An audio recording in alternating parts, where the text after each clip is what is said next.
নমস্কার। ঘুম আসার গল্পে আজকে আপনাদের আবার স্বাগত জানাই। আপনারা এতদিন শুনছিলেন অচিনপুর এবং আজকে তার শেষ পর্বটি পড়ে আমি গল্পটি শেষ করব। শুনতে থাকুন অচিনপুর। মোহরের মা রোজ সকালে দুধ নিয়ে যান নানিজানের ঘরে। সেদিন কী কারণে দেরি হয়েছে। দুপুরের দিকে বাটি ভর্তি দুধ নিয়ে গিয়েছে। ঘরে ঢুকেই বিকট চিৎকার। মৃত্যু এসেছে নিঃশব্দে। কেউ জানতেও পারেনি কখন কিভাবে মারা গেলেন। আমরা সবাই তার ঘরের সামনে ভিড় করে দাঁড়ালাম। পরিপাটি বিছানা পাতা, বালিশের চাদর পর্যন্ত একটুও কুঁচকায়নি। বড় নানিজান সেই পরিপাটি বিছানায় শক্ত হয়ে পড়ে আছেন। ইঁদুর কিংবা অন্য কিছু তার ঠোঁট আর একটি চোখ খেয়ে গিয়েছে। বিকট হাঁ করা সেই মৃত্যু দেখে সফুরা খালা মাগো মাগো বলে কাঁদতে লাগলেন। লালমামি সফুরা খালার হাত ধরে তাকে নিচে নামিয়ে নিয়ে গেলেন। নানাজানের জন্যে কেনা কাফনের কাপড়ে তার কাফন হলো। নানাজানের জন্য ঠিক করে রাখা জায়গায় কবর হলো তার। যে ইট নানাজান নিজের জন্য আনিয়েছিলেন সেই ইট দিয়ে কবর বাঁধিয়ে দেওয়া হলো। সপ্তাহখানিকের মধ্যেই আমরা সবাই নানিজানের কথা ভুলে গেলাম। আগের মতন ঝগড়া রং তামাশা চলতে লাগলো। বড় নানিজানের ঘর থেকে তার সমস্ত জিনিস সরিয়ে ফেলে সংসারের প্রয়োজনীয় পেঁয়াজ রসুন রাখা হলো গাদা করে। দিন কেটে যেতে লাগলো। একঘেয়ে বৈচিত্র্যহীন জীবন। সেই একা একা হাঁটতে হাঁটতে সোনাখালি চলে যাওয়া, পুকুর ঘাটে রাতের বেলা চুপচাপ বসে থাকা। এর বাইরে যেন আমার আর কোনো জগৎ নেই। সমস্ত বাসনা কামনা এইটুকুতেই কেন্দ্রীভূত। এর মধ্যে একদিন নানাজান আমাকে তার ঘরে ডেকে নিয়ে গেছেন। বলছেন, তোমার বড় নানিজান তার নিজের সম্পত্তি তোমাকে আর লিলিকে দিয়েছেন দানপত্র করে। বড় নানিজান তার বাবার কাছ থেকে প্রচুর সম্পত্তি পেয়েছিলেন। জানতাম, তার পরিমাণ কত তা কেউ জানত না। নানাজান বললেন, অনেক জায়গা জমি লিলির আসার দরকার, কিন্তু তার ঠিকানা তো জানা নেই। রাজশাহী থেকে খবর এলো স্কুল ফাইনাল দিয়েই নবুমামা কাউকে কিছু না বলে কলকাতা চলে গেছেন। নানিজানের মুখ গম্ভীর হলো। নানিজানের কেন জানি ধারণা নবুমামা আর কখনো ফিরবে না। তিনি গানের মতো সুরে সুরে কাঁদতে থাকেন আর বলেন, এক মেয়ে পাগল, এক ছেলে বিবাগী, এক বউ বাঁজা। শুনলে হাসি পায়, আবার দুঃখ লাগে। বাদশা মামা মাঝে মধ্যে গিয়ে নানিজানকে ধমক দেন, কি মা, আপনি সবসময় বাজাবো বাজাবো করেন? নানিজান খেপে গিয়ে বলেন, ও বাজা বউকে আমি আর কি বলে ডাকবো?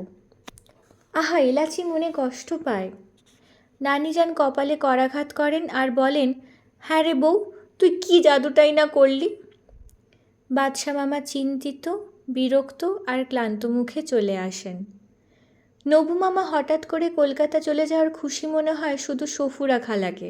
আমাকে ডেকে বলেন, আমি ছেলে হলে নবুর মতো কাউকে কিছু না বলে নিজেই চলে যেতাম। 8-10 দিন পর নবু মামা কলকাতা থেকে টাকা চেয়ে পাঠালো।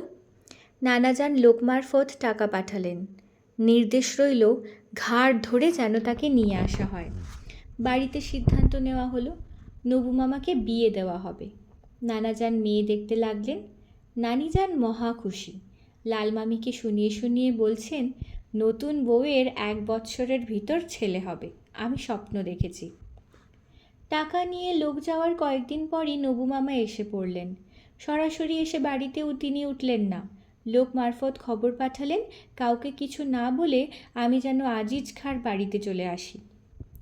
আজিজ খাঁর বাইরের ঘরের চেয়ারে নবু মামা গম্ভীর হয়ে বসেছিলেন। মাথায় বেড়েছে কিছু, গায়ের রঙও ফর্সা হয়েছে। আমাকে দেখে রহস্যময় হাসি হাসলেন। বাড়িতে কেউ জানে না তো আমি এসেছি যে? না। গুড। কী ব্যাপার নবু মামা? একটা প্ল্যান করেছি রঞ্জু, লাল ভাবিকে একেবারে চমকে দেব। গ্রামোফোন কিনেছি, দেখ, ওই দেখ টেবিলে রাখা আছে।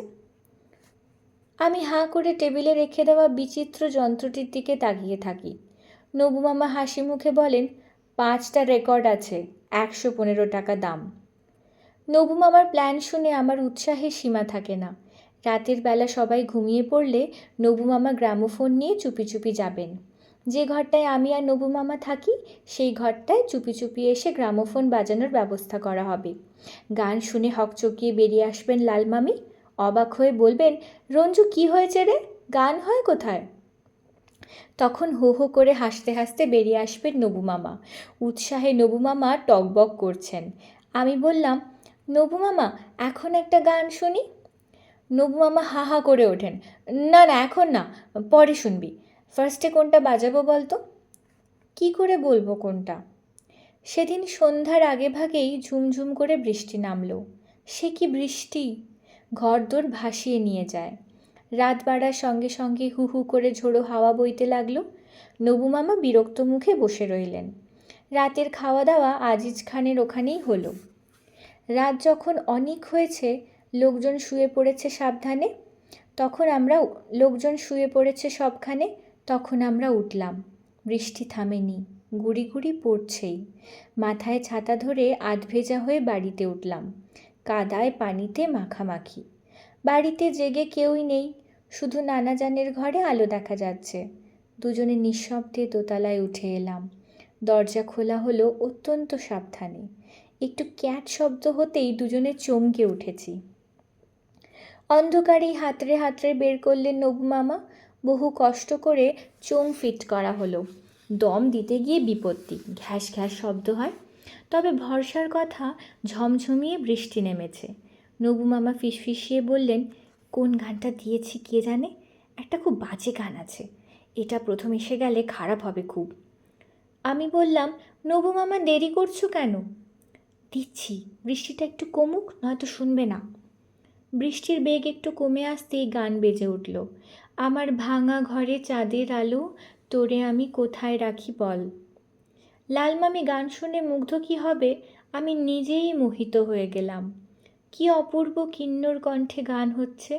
বাইরে ঝমঝমিয়ে বৃষ্টি, আবেগে আমার চোখ ভিজে এলো। নবু মামা ফিসফিসিয়ে বললেন, কি ব্যাপার, ভাবি আসে না যে, ও রঞ্জু। আমি সে কথা জবাব দিলাম না। বাইরে তখন ঝড় উঠেছে। জানলার কপাটে শব্দ হচ্ছে খটখট। নবু মামা জানলা বন্ধ করবার জন্য উঠে দাঁড়িয়েছে। অমনি লালমামি ডাকলেন, রঞ্জু, রঞ্জু। নবু মামা ফিসফিস করে বললেন, চুপ করে থাক, কথা বলবি না। আমি চুপ করে রইলাম। নবু মামা অন্য রেকর্ড চালিয়ে দিল। যদি ভালো না লাগে তো দিও না মন। লালমামি দরজায় ঘা দিলেন, ও রঞ্জু, কি ব্যাপার, গান হয় কোথায়? নবু মামা উত্তেজনা চেপে রাখতে না পেরে হো হো করে হেসে উঠলেন। ভাবি, তোমার জন্যে আনলাম, তোমার জন্যে আনলাম। নবু মামা লালমামির হাত ধরে টেনে ভেতরে নিয়ে গেল। কি ফুর্তি তার! লালমামি বললেন, কলের গান না, ছোটবেলায় দেখেছিলাম একবার। চোং আছে, বাতি জ্বালাও না। বাতি জ্বালানো হলো। লালমামিকে দেখব কি, নবু মামার দিকেই তাকিয়ে আছি। আনন্দে উত্তেজনায় নবু মামার চোখ জলজল করছে। মামি বললেন, ভাঙা ঘরে চাঁদের আলো গানটা আর একবার দাও। সেই অপূর্ব গান আবার বেজে উঠল।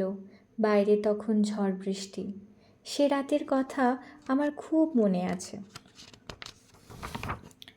একটি মানুষের সামগ্রিক জীবনে মনে রাখবার মতো ঘটনা তো খুব সীমিত। কত মানুষ আছে, সমস্ত জীবন কেটে যায়, কোনো ঘটনাই মনে রাখার মতো আবেগ তার ভেতরে সৃষ্টি করে না। আমি নিজে কত কিছুই তো ভুলে বসে আছি। কিন্তু মনে আছে, সে রাতে গান শুনতে নিজের অজান্তেই আমার চোখে পানি এসেছিল। নবু মামা আর লালমামি যেন দেখতে না পায়, সেজন্য আমি মাথা ঘুরিয়ে জানলার দিকে তাকিয়ে রয়েছি। নবু মামা বললেন, ভাবি, আমার নাচতে মন চাইছে। নাচ না। নবু মামা বললেন, রঞ্জু, তুই নাচবি আমার সঙ্গে? আমি সে কথা জবাব দিলাম না। মামি বললেন, নবু, ওই রেকর্ডটা আবার। সারা রাত হবে আজকে, বুঝলে ভাবি?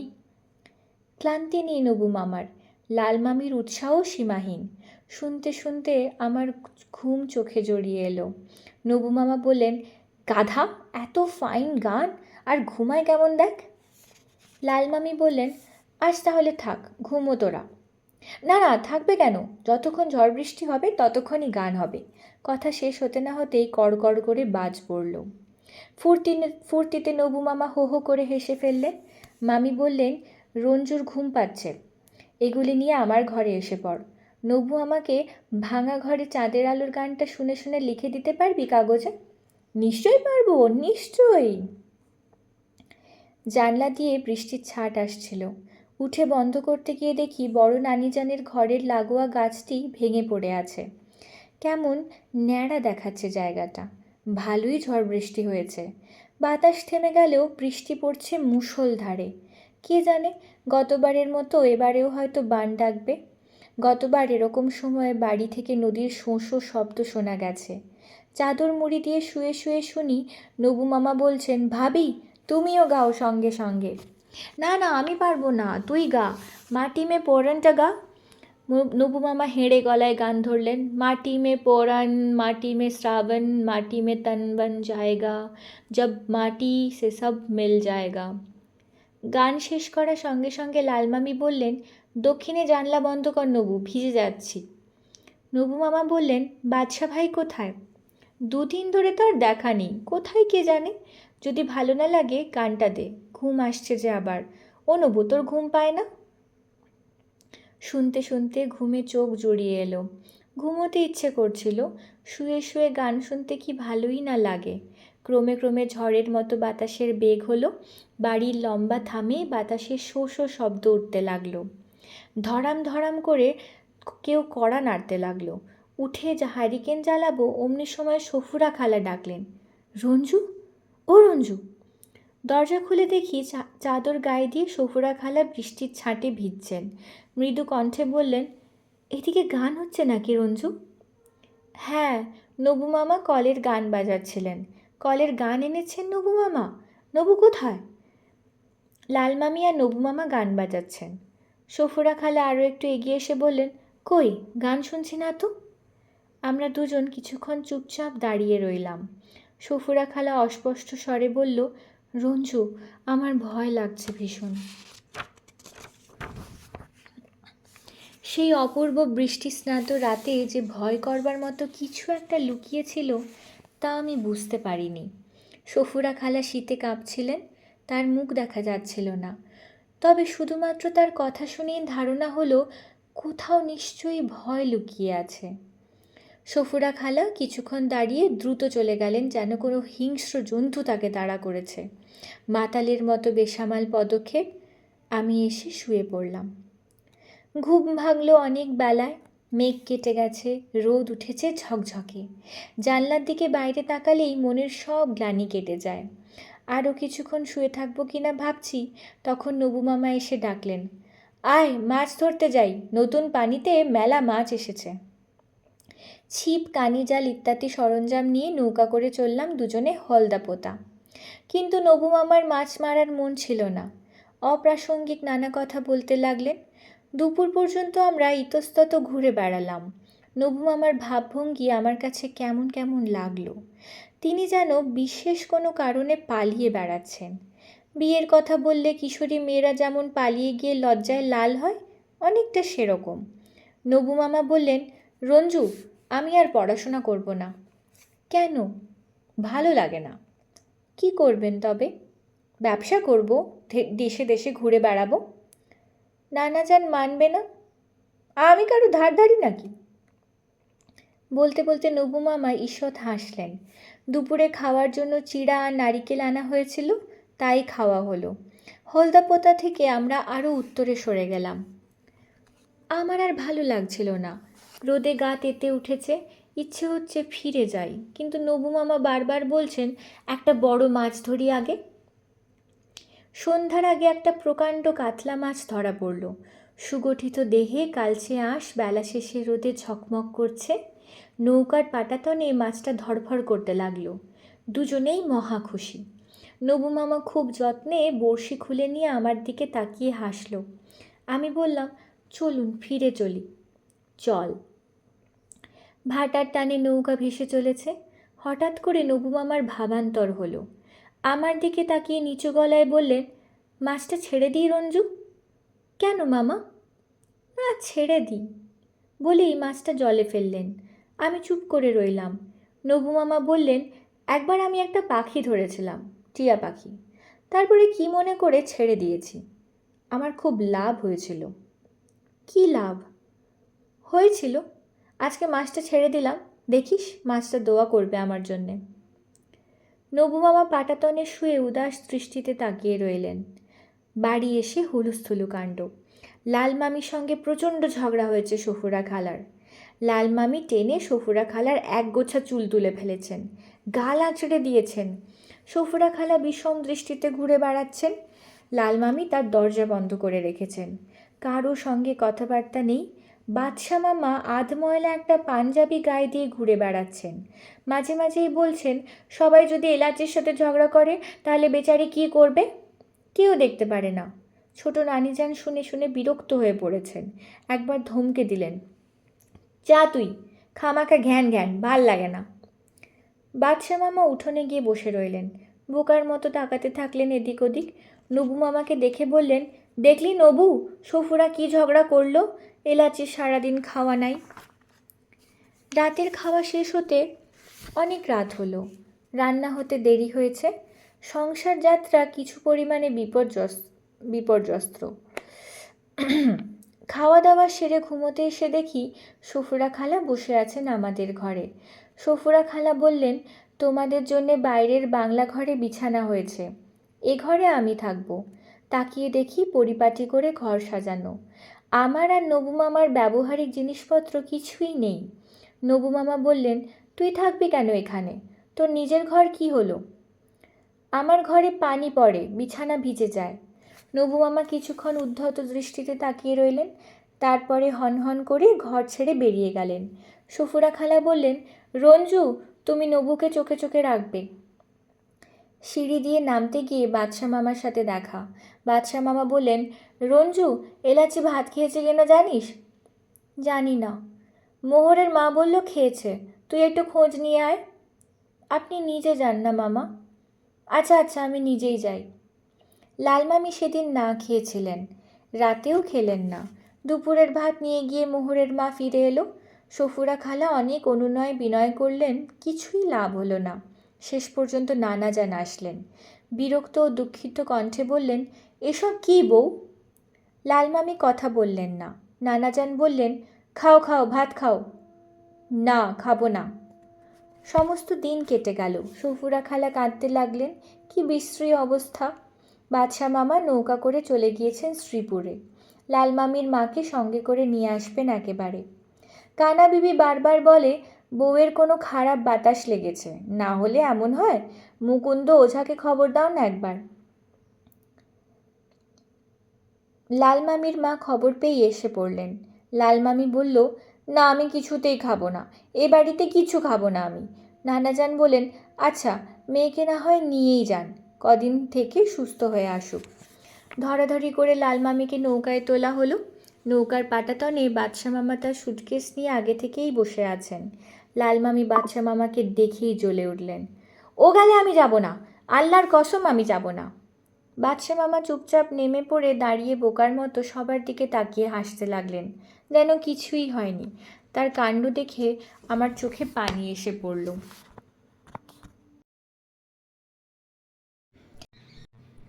নবু মামার বিয়ের জন্য ব্যস্ত হয়ে পড়লেন সবাই। মেয়ে তো আগেই ঠিক করা ছিল, এবার কথাবার্তা এগোতে লাগলো।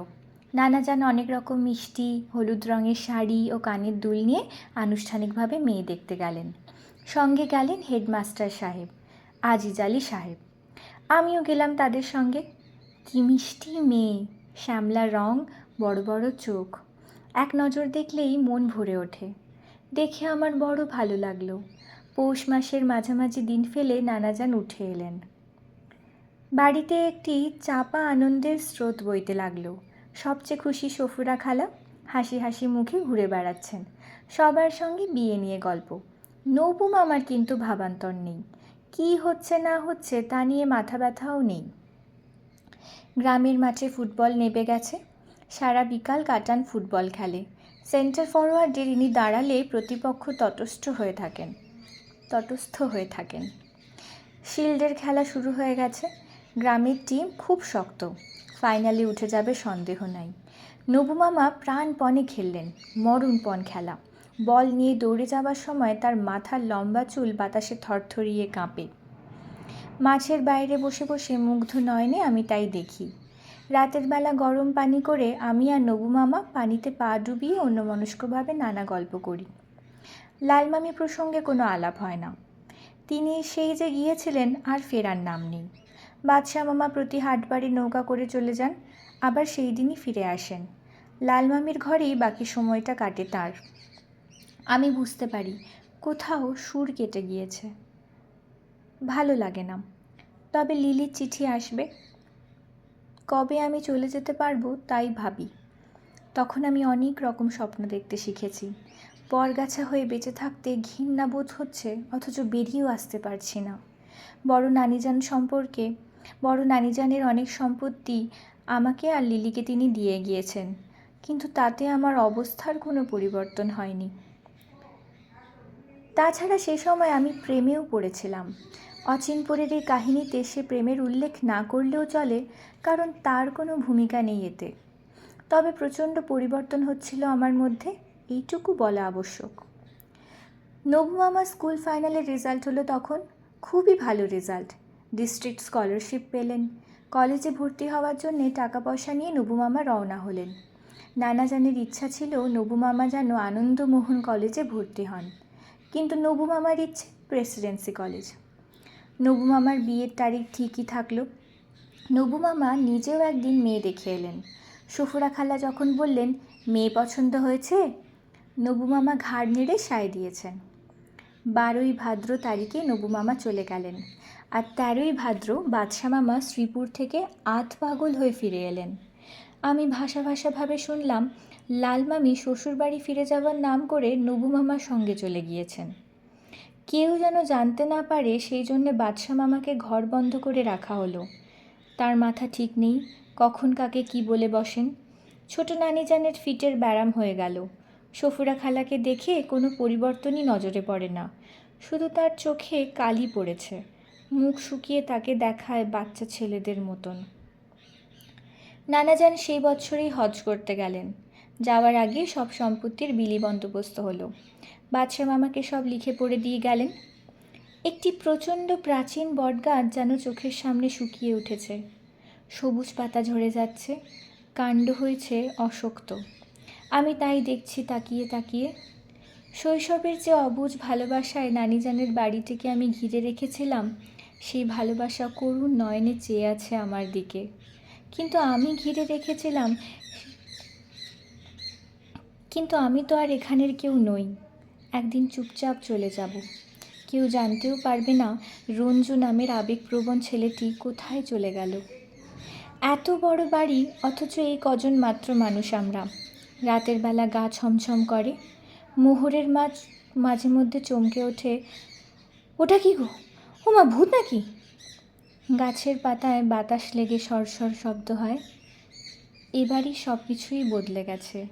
লাল ফেজ টুপি পরা নানাজান সূর্য ওঠার আগেই উঠোনের চেয়ারে এসে আর বসেন না। ফাবিয়াবে আলী রামাকুব্বা তুজাকিত্তাম। ঘুম ঘুম চোখে অর্ধজাগ্রত কানে কতবার শুনেছি এই সুর। এখন সকালটা বড়ই চুপচাপ। ভোরের আলোয় মনের সব গ্লানি কেটে যায়। আমি চাই এই বাড়ির সবার মনের গ্লানি কেটে যাক। নবু মামা ফিরে আগের মতো জোছনা দেখে উল্লাসে চিৎকার করুক, কি জোছনা, খেতে ইচ্ছে করে। সফুরা খালা ঠিক আগের মতো লাঠি হাতে পাখি উড়ে গেল বলে সংসারের যাবতীয় দুঃখ কষ্ট উড়িয়ে দিক। বাদশা মামা তার সাজ পোশাক পরে হিরণ্য রাজার পাঠ করুক। কিন্তু তা আর হবে না, তা হবার নয়। আমি সংসারের মন্থর স্রোতে গা এলিয়ে দিলাম। কারো সঙ্গে আজ আমার যোগাযোগ নেই। দিন কেটে যেতে লাগলো। ধন্যবাদ। শুভরাত্রি।